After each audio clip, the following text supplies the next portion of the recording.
완벽한 정적이었다. 인간문화재 박태준의 찻잔이 달그락 소리를 냈다. 찻잔을 받치는 소반의 오칠이 조명 아래 붉고 검게 빛났다. 그 순간이었다. 고택 가장 깊은 곳, 굳게 닫힌 별채에서 짐승의 울음 같은 것이 터져나왔다. 날카롭고 기괴한 소리였다. 한지수의 등줄기가 서늘해졌다. 큐레이터로서 수많은 고택을 답사했지만 이런 소리는 처음이었다. 소리는 억눌린 비명처럼 들리다가 무언가를 긁는 듯한 소음으로 이어졌다. 예비 시어머니가 될 분의 얼굴이 순간 굳었으나 곧 인자한 미소로 표정을 감췄다. 아이고 놀라셨지요. 저희 집 늦둥이가 몸이 좀 약해서 그렇습니다. 예비 신랑 박민규가 지수의 손을 살짝 잡으며 낮게 속삭였다. 그의 손바닥은 축축하게 젖어 있었다. 지수는 박민규의 얼굴을 바라보았다. 훤칠하고 세련된 얼굴이 창백하게 질려 있었다. 완벽한 명문가의 상견례 자리. 최고급 오칠 공예품으로 가득 찬 이 고고한 공간과 저 짐승의 울음소리는 도무지 어울리지 않았다. 박물관에서 오칠 유물을 다루던 지수는 그 이질감을 본능적으로 감지했다. 오칠은 썩지 않게 하려고 바르는 것인데 이 집은 어딘가 썩어가고 있었다. 늦둥이 동생이라니. 한 번도 말씀 없으셨잖아요. 지수의 목소리는 생각보다 차분하게 나갔다. 박태준이 찻잔을 내려놓았다. 찻잔이 소반에 부딪히는 소리가 유난히 크게 울렸다. 그의 인자해 보이던 눈매가 서늘하게 빛났다. 가문의 흠입니다. 밖으로 내세울 만한 아이가 못 되지요. 이 얘기는 이쯤 했으면 합니다. 절대적인 가부장의 목소리였다. 더 이상의 질문을 용납하지 않겠다는 선언이었다. 박민규는 아버지를 흘깃 보더니 애써 웃으며 지수에게 반찬을 권했다. 지수는 고개를 끄덕였지만 머릿속은 온통 별채를 향했다. 몸이 약한 사람의 소리라고 하기엔 그 울음소리에는 너무나 깊은 원망과 공포가 서려 있었다. 상견례는 어색하게 끝났다. 지수는 민규의 차를 타고 고택을 빠져나오며 애써 아무렇지 않은 척했다.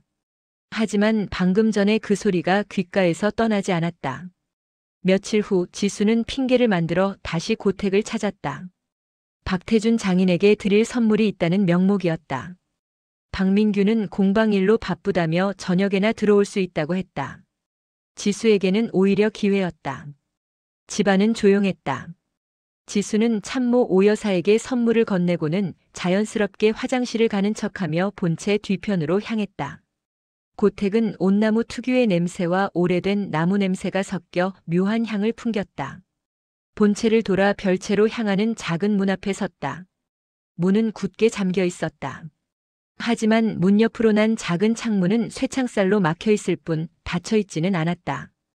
해가 지기 시작하는 시간 어스름이 깔리고 있었다. 지수는 심호흡을 하고 창살 가까이 다가갔다. 안은 어두웠다. 퀴퀴한 냄새가 코를 찔렀다.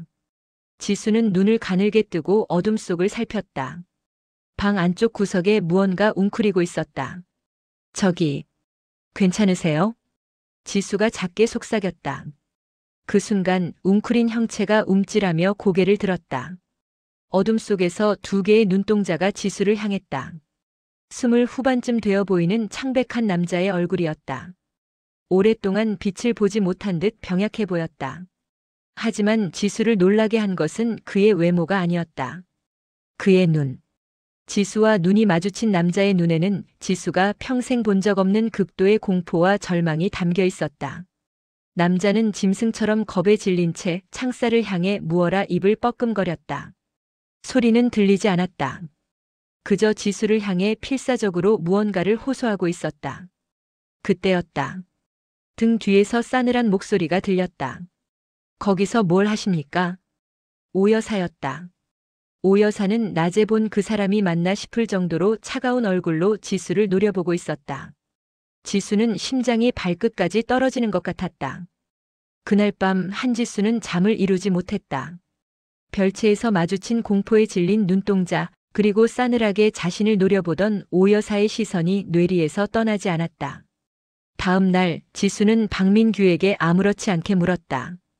민석 씨, 많이 아픈 거예요? 어제 창문에서 봤는데 너무 겁에 질려 보여서. 박민규의 얼굴이 순간 굳었다. 그는 운전대를 잡은 손에 힘을 주며 시선을 전방에 고정했다. 신경 쓰지 마. 어릴 때부터 그랬어. 낯가림이 심한 정도가 아니라 사람 자체를 무서워해. 당신이 갑자기 나타나서 놀란 거야. 너무나 빠르고 매끄러운 대답이었다. 지수는 더 묻지 않았다. 확신이 들었다. 박민규는 무언가를 숨기고 있었다. 그날 이후 지수는 박민석이라는 존재에 집착하기 시작했다. 큐레이터로서의 직업적 본능이기도 했다. 정보가 차단될수록 빈틈을 파고들고 싶은 열망이 강해졌다. 결혼 준비는 순조롭게 진행되는 듯 했다. 지수는 예단 문제를 논의하기 위해 다시 고택을 찾았다. 이번에는 박민규와 함께였다. 박태주는 서재에서 붓글씨를 쓰고 있었다. 방 안에는 묵향이 가득했다. 지수는 서재를 둘러보았다. 한쪽 벽면을 가득 채운 책장, 그리고 그 위에 가지런히 놓인 족보함이 눈에 띄었다. 붉은 오칠이 된 고풍스러운 함이었다. 아버님, 제가 큐레이터로 일하면서 여러 가문의 족보나 고문서를 다뤄봤습니다. 괜찮으시다면 이번 기회에 아버님 가문의 역사도 제가 한번 정리해드리면 어떨까요? 민규 씨에게도 또 민석 씨에게도 좋은 기록이 될 것 같은데요. 지수는 의도적으로 민석의 이름을 꺼냈다. 박태준의 붓이 허공에서 멈췄다. 붓 끝에서 먹물이 화선지 위로 떨어져 검게 번졌다. 미시적인 그 먹물 방울이 지수의 눈에는 거대한 균열의 시작처럼 보였다. 박태준은 천천히 고개를 돌렸다. 그의 눈은 묵처럼 검고 깊었다. 가문의 일은 가문이 아는 법이다. 내가 신경 쓸 일이 아니야. 목소리는 나직했지만 그 안에 담긴 거절의 무게는 천근 같았다. 박민규가 황급히 지수의 팔을 끌었다. 아버지, 지수 씨는 그런 뜻이. 하지만 박태준은 다시 붓을 들었다. 대화는 끝났다는 의미였다. 지수는 물러설 수밖에 없었다. 하지만 포기한 것은 아니었다. 그날 저녁 박태준이 손님을 만나러 잠시 외출한 사이 지수는 다시 서재로 향했다. 오칠 족보함은 자물쇠로 잠겨 있었다. 대신 지수는 책장 아래쪽에 꽂혀 있던 오래된 사진첩들을 꺼내 들었다. 먼지가 뽀얗게 쌓인 앨범을 넘겼다. 박민규의 어린 시절, 가족여행, 입학식. 모든 사진에는 인자하게 웃는 박태준과 그의 아내, 그리고 늠름하게 자라나는 박민규가 있었다. 하지만 그 어디에도 박민석의 흔적은 없었다. 갓난아기 사진 한 장, 돌 사진 한 장도 존재하지 않았다. 마치 처음부터 태어나지 않은 사람처럼 완벽하게 지워져 있었다. 지수는 손끝이 차가워지는 것을 느꼈다. 몸이 약한 늦둥이라던 박민규의 말이 거짓임을 확신했다. 이것은 단순한 병약함의 문제가 아니었다. 이것은 존재의 말소였다. 한지수는 섣불리 움직이지 않았다. 박태준의 서재에서 느꼈던 냉기와 앨범 속에 완벽한 공백은 이 가문이 비밀을 지키기 위해 무엇이든 할 수 있음을 경고했다. 지수는 목표를 바꿨다. 유일한 약한 고리 고택의 모든 그림자를 알고 있을 사람. 바로 참모 오여사였다. 지수는 일부러 식사 준비가 한창인 늦은 오후 고택의 부엌을 찾았다. 핑계는 어머니께 배운 요리를 오여사에게 대접하고 싶다는 것이었다. 펄펄 끓는 솥과 매캐한 양념 냄새가 가득한 부엌은 본체의 고고함과는 다른 날것의 공간이었다. 오 여사는 지수의 등장에 당황한 기색이 역력했다. 이런 누추한 곳에 웬일이십니까? 어서 나가 계시지요. 오 여사는 지수를 밀어내려 했다. 그녀의 손은 마늘과 생강 냄새에 절어 있었고 마디마디 굵어진 손톱 밑에는 흙이 끼어 있었다. 지수는 그 손을 피하지 않고 부드럽게 감쌌다. 여사님, 제가 도울게요. 그리고 그냥 같이 있고 싶어서 왔어요.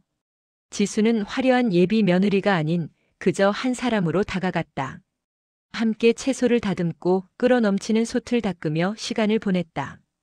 오 여사는 경계를 풀지 않았지만 지수의 묵묵한 태도에 조금씩 입을 열었다. 날씨 이야기, 반찬거리 이야기. 의미 없는 대화가 오갔다. 지수는 틈을 보지 않았다. 그저 묵묵히 오 여사의 거친 손, 피곤에 젖은 어깨를 바라볼 뿐이었다. 한참의 침묵 끝에 지수가 나직이 말했다. 그날 별채에서 저를 보셨을 때 많이 무서우셨지요.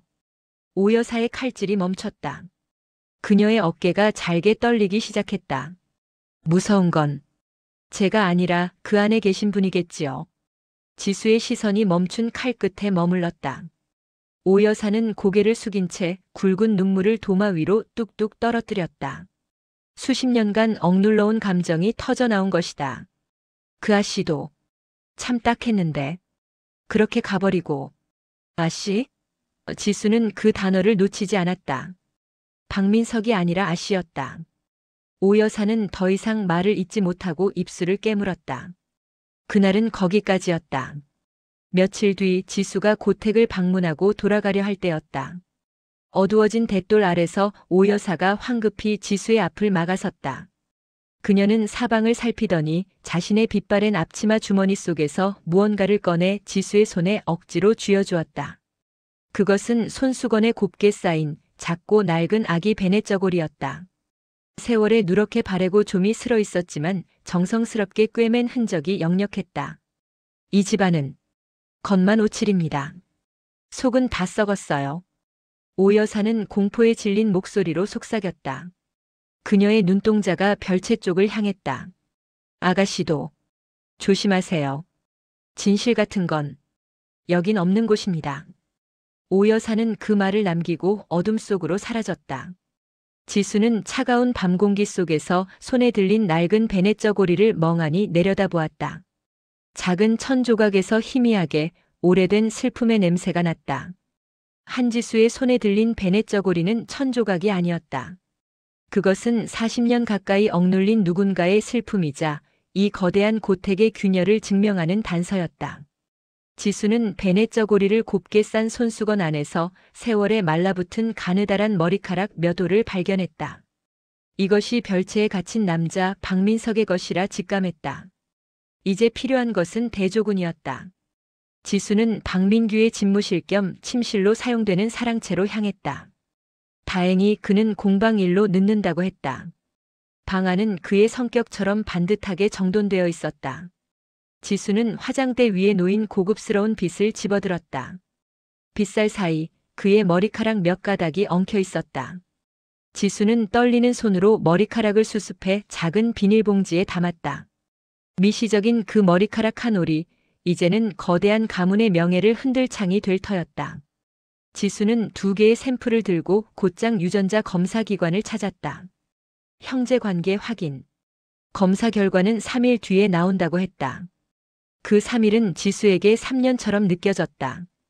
큐레이터로서 유물을 감정할 때와는 비교도 안 되는 중압감이었다.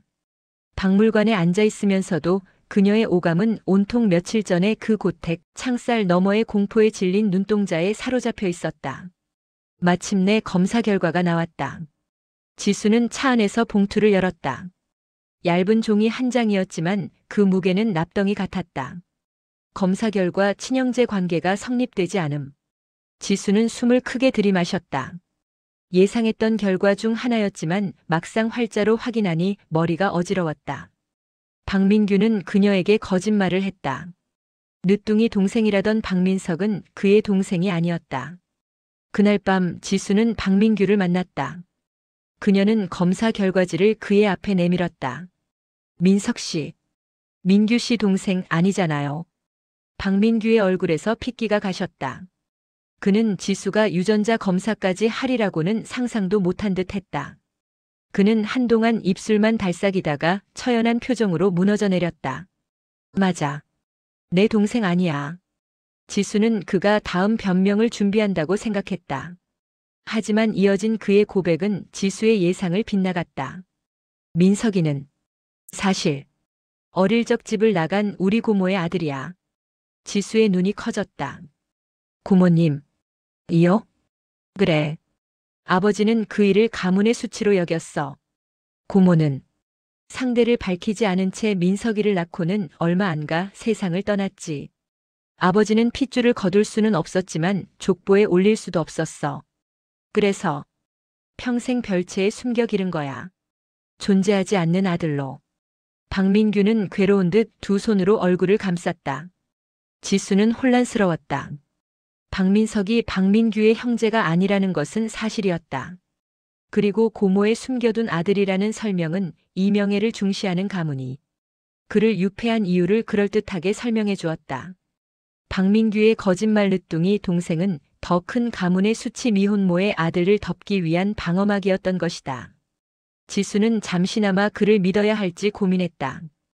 박민규의 고백 고모의 아들은 그럴듯했다. 하지만 한지수의 마음속에 남은 의혹은 가시지 않았다. 큐레이터로서 수많은 위작을 감정해온 그녀의 본능이 경고하고 있었다. 무언가 결정적인 조각이 맞지 않았다. 첫째는 오 여사의 태도였다.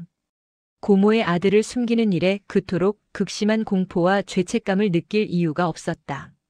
둘째는 박태준의 서늘한 권위였다. 그가 감추려는 것이 단순히 집 나간 여동생의 아들이라면 그 멸시와 경멸은 손자인 민석이 아니라 여동생을 향해야 했다. 그러나 지수가 본 것은 별채에 대한 완벽한 말소였다. 그리고 마지막 가장 지수를 혼란스럽게 한 것은 그녀의 기억 속에 박힌 박민석의 눈동자였다. 공포에 질려있던 그 눈. 지수는 그 눈이 낯설지 않았다. 며칠을 고민하던 지수는 퍼뜩 깨달았다. 그 눈은 박민규가 아닌 박태준을 닮아 있었다. 퍼즐 조각이 머릿속에서 재조립되기 시작했다. 오 여사가 말한 그 아씨가 만약 고모라면 박민석이 고모의 아들인 것은 사실이지만 박민규의 고백에는 결정적인 것이 빠져 있었다. 누가 아버지인가? 지수는 자신이 감당할 수 없는 영역으로 들어가고 있음을 직감했다. 하지만 멈출 수 없었다. 이 의혹을 품은 채 그 가문의 일원이 될 수는 없었다. 그녀는 박태준의 유전자가 필요했다. 지수는 다시 고택을 찾았다. 이번엔 570의 품을 시댁에 예단으로 드리고 싶다는 명분이었다. 박태준은 자신의 예술을 존중하는 지수의 태도에 흡족해하며 처음으로 자신의 작업실을 구경시켜 주었다. 작업실은 고택 안에서도 가장 신성한 공간처럼 다뤄지고 있었다. 코를 찌르는 온나무 수액의 냄새와 수백 년 된 연장들이 빼곡했다. 지수는 작품을 감상하는 척하며 작업실 안쪽 그가 휴식을 취하는 작은 골방을 눈여겨보았다. 그곳에 딸린 작은 화장실이 있었다. 아버님 작품을 보니 정말 존경스럽습니다. 잠시 화장실 좀 다녀와도 될까요? 박태준은 고개를 끄덕였다. 지수는 작은 화장실로 들어갔다. 심장이 세차게 뛰었다. 세면대 위 낡은 컵에 칫솔 하나가 꽂혀 있었다. 그의 것이 분명했다. 지수는 숨을 참고 미리 준비한 비닐장갑을 낀 손으로 칫솔을 집어들었다. 차갑고 단단한 플라스틱의 감촉. 그녀는 그것을 가방 깊숙이 밀어넣고 아무 일 없다는 듯 태연하게 걸어 나왔다. 현미경으로 유물을 살피던 섬세한 손이 이제는 한 가문의 위선을 해부하는 메스가 되었다. 그날 오후 지수는 다시 유전자 검사센터를 찾았다. 이번엔 2개의 샘플을 내밀었다. 베넷 저고리에서 나온 머리카락 그리고 칫솔. 이번에는 친부관계 확인입니다. 검사 결과가 나오기까지의 시간은 지독한 고문이었다. 한지수는 박물관에서도 서류에 집중할 수 없었다. 눈앞에 고문서가 박태준의 칫솔로 보였고 오래된 유물에서 나는 묵은 냄새가 57 작업실의 그 매캐한 수액 냄새와 뒤섞여 코끝을 찔렀다. 그녀는 자신이 지금 무엇을 건드리고 있는지 그 진실의 끝에 무엇이 있을지 두려웠다. 마침내 검사센터에서 연락이 왔다. 결과지는 이메일로 받기로 했다. 퇴근 후 지수는 붐비는 거리를 피해 자신의 차를 한적한 골목에 세웠다. 시동을 끄자 도시의 소음이 멀어지고 차 안에는 지수의 심장 소리만이 가득 찼다. 스마트폰 화면을 켰다. 유전자 검사 결과 보고서라는 제목의 메일이 도착해 있었다. 지수는 마른 침을 삼켰다. 손끝이 차가웠다. 망설이던 손가락이 첨부 파일을 눌렀다. 화면이 열리고 복잡한 표와 수치들이 나타났다. 그리고 그 모든 것을 요약하는 단 하나의 문장이 있었다. 검사 결과 검체 일칫솔과 검체 이머리카락는 북의 관계가 성립할 확률이 99.99%입니다. 순간 세상의 모든 소리가 사라졌다. 지수는 숨을 쉴 수 없었다. 99.99%. 박민석은 박태준의 아들이었다. 박민규의 말이 머릿속을 스쳐 지나갔다. 민석이는 고모의 아들이야. 오 여사의 눈물도 떠올랐다. 그 아씨도 참 딱했는데. 지수의 머릿속에서 두 개의 사실이 충돌하며 끔찍한 하나의 결론을 만들어냈다. 박민석은 고모의 아들이다. 그리고 박민석은 박태준의 아들이다. 그렇다면 박민석의 어머니, 그 아씨, 즉 박태준의 여동생은 아버지인 박태준과 지수는 자기도 모르게 신음을 터뜨리며 입을 막았다. 위액이 역류하는 듯한 구역질이 치밀었다. 이것이었구나. 이것이 그들이 명예라는 이름의 오칠 뒤에 숨겨둔 진실이었다. 이것이 한 사람을 평생 별채에 유폐시키고 존재 자체를 말소시킨 이유였다. 그 완벽한 오칠, 그 고고한 명예, 그 존경받는 인간 문화재. 그 모든 것이 한순간에 썩어 문드러진 시궁창으로 변했다. 지수는 차가운 핸들을 부여잡았다. 손이 덜덜 떨렸다. 박민석의 공포에 질린 눈동자가 다시 떠올랐다. 그것은 단순한 낯가림이나 유폐의 공포가 아니었다. 그것은 자신의 존재 이유 자체를 저주하는 깊은 절망의 눈빛이었다. 지수는 비로소 깨달았다. 이 가문은 썩은 것이 아니었다. 처음부터 괴물이었다. 그날 저녁 박태준의 고택에서는 저녁 식사가 한창이었다. 한지수의 제안으로 이루어진 식사였다. 겉보기에는 결혼을 앞둔 화기애애한 자리였지만 식탁 위 공기는 팽팽한 활시위처럼 긴장되어 있었다. 박태준은 여느 때처럼 상석에 앉아 인자한 미소로 지수를 바라보고 있었다. 박민규는 애써 지수의 기분을 맞추려 노력했다. 지수는 조용히 숟가락을 내려놓았다. 식탁 위로 쨍 하는 소리가 가볍게 울렸지만 모두의 시선이 그녀에게 집중되었다. 방 안에는 오직 지수가 가져온 낡은 베넷 저고리와 두 장의 유전자 검사 보고서만이 놓여 있었다. 아버님. 지수가 입을 열었다. 목소리는 놀랍도록 차분했다. 제가 궁금한 것이 있어 여쭙니다. 박태준의 미소가 옅어졌다. 박민규의 얼굴이 굳었다. 박민석 씨 말입니다. 민규 씨는 고모님의 아들이라고 했습니다. 지수는 첫 번째 검사지를 박민규 쪽으로 밀었다. 박민규는 입술을 깨물었다. 하지만 제가 다시 확인해 보았습니다. 지수는 두 번째 검사지를 집어들었다. 그녀는 박태준을 정면으로 응시했다. 존경받는 인간 문화재, 명예의 화신. 그 허울뿐인 얼굴을 꿰뚫어 보았다. 아버님, 박민석 씨는 고모님의 아들입니까? 아니면 아버님의 아들입니까? 정적이 흘렀다. 박태준의 얼굴에서 모든 표정이 사라졌다. 그가 평생을 갈고 닦은 오칠 가면이 벗겨지는 순간이었다. 박민규가 자리에서 벌떡 일어났다. 그의 얼굴은 분노로 붉게 타올랐다. 내가 감히. 무슨 망발이야. 박민규의 손이 지수의 뺨을 향해 날아왔다. 지수는 눈을 감지 않았다. 피하지도 않았다. 그 손은 허공에서 멈췄다. 박태준이 그의 팔을 붙잡았다. 앉아라. 박태준의 목소리는 갈라져 있었다. 그는 지수를 노려보았다. 그 눈은 더 이상 인자한 장인의 눈이 아니었다. 자신의 성역을 침범당한 짐승의 눈이었다. 내가 무엇을 안다고? 이게 아버님께서 지키려던 명예입니까? 지수는 낡은 베넷 저고리를 들어보였다. 자신의 딸을 범하고 그 증거를 평생 별채에 가두는 것. 그것이 박씨 가문의 전통이고 명예였습니까? 닥쳐라. 박태준이 찻잔을 집어 던졌다. 찻잔이 벽에 부딪혀 산산조각 났다. 그 순간 부엌에서 모든 것을 듣고 있던 오 여사가 달려 나와 지수의 앞을 막아섰다. 아가씨, 안 됩니다. 어서 피하세요. 오 여사의 눈에는 공포와 함께 수십 년 만에 터져나온 해방감이 뒤섞여 있었다. 박민규는 망연자실한 채 주저앉았다. 그는 모든 것을 알고 있었다. 알면서도 묵인했다. 명예라는 이름의 그 거대한 썩은 나무에 기대어 살기 위해. 지수는 그 위선자들의 얼굴을 하나하나 눈에 담았다. 이게 당신들이 지키려던 명예였군요. 지수는 경멸이 담긴 그 말을 뱉고 자리에서 일어났다. 한지수는 그 아수라장이 된 식당을 뒤로하고 고택을 나왔다. 박민규가 절박하게 따라붙었다.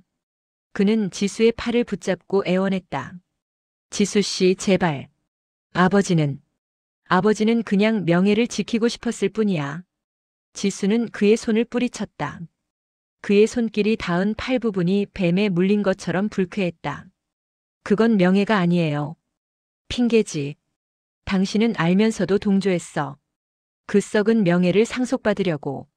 박태준마저 지팡이를 짚고 대문 밖까지 절뚝이며 쫓아나왔다. 인간 문화재의 품위는 온데간데 없었다. 그는 무릎이라도 꿇을 기세였다. 내가 다 잘못했다. 원하는 건 뭐든 다 해주마. 제발. 가문을 무너뜨리지만 말아다오. 지수는 그 두 남자를 바라보았다. 한때는 존경했던 장인, 사랑했던 남자였다. 이제 그들은 오칠이 벗겨진 흉물처럼 보일 뿐이었다. 지수는 한마디 대꾸도 없이 자신의 차에 올라탔다. 더러운 것을 본 듯한 냉소적인 시선. 그것이 그녀가 그들에게 보인 마지막 모습이었다. 차가 출발하고 백미러를 통해 두 남자가 절망적으로 서 있는 모습이 옷빛 그림자처럼 멀어져 갔다. 그녀는 그 길로 집으로 가지 않았다. 차를 몰아 강변으로 향했다. 차창을 열자 차가운 밤바람이 훅 불어왔다. 강물은 도시의 불빛을 담은 채 묵묵히 흘렀다. 지수는 가방에서 두 장의 검사 보고서와 베넷 저고리를 꺼냈다. 강물에 던져버릴까 생각했다. 하지만 그것은 도피일 뿐이었다. 별채에 갇힌 그 남자의 공포에 질린 눈. 그 눈이 떠올랐다. 며칠 후 한 문화재 전문 기자의 이메일함으로 익명의 메일이 한 통 도착했다. 메일에는 인간 문화재 박태준 가문의 추악한 비밀을 고발하는 글과 함께 유전자 검사 보고서 사본 2장이 첨부되어 있었다. 탐사 보도는 일파만파로 퍼져나갔다. 인간 문화재의 근친상간, 오칠명가의 40년 유패. 세상은 발칵 뒤집혔다. 박태준의 문화재 자격은 박탈되었고 가문은 산산조각 났다. 오칠처럼 완벽하게 세상을 속여왔던 그들의 명예는 가장 추악한 방식으로 균열하고 깨어져 나갔다. 지수는 자신의 박물관 조용한 수장고에 서 있었다. 그녀는 오래된 오칠함을 부드러운 천으로 닦고 있었다. 수백 년의 세월을 견딘 오칠은 깊고 단단한 빛을 뿜어냈다. 진실 없는 명예는 위선이지만 시간과 진심을 담은 예술은 진짜였다. 그녀는 비로소 그 끔찍했던 옷빛 그림자에서 완전히 벗어났다.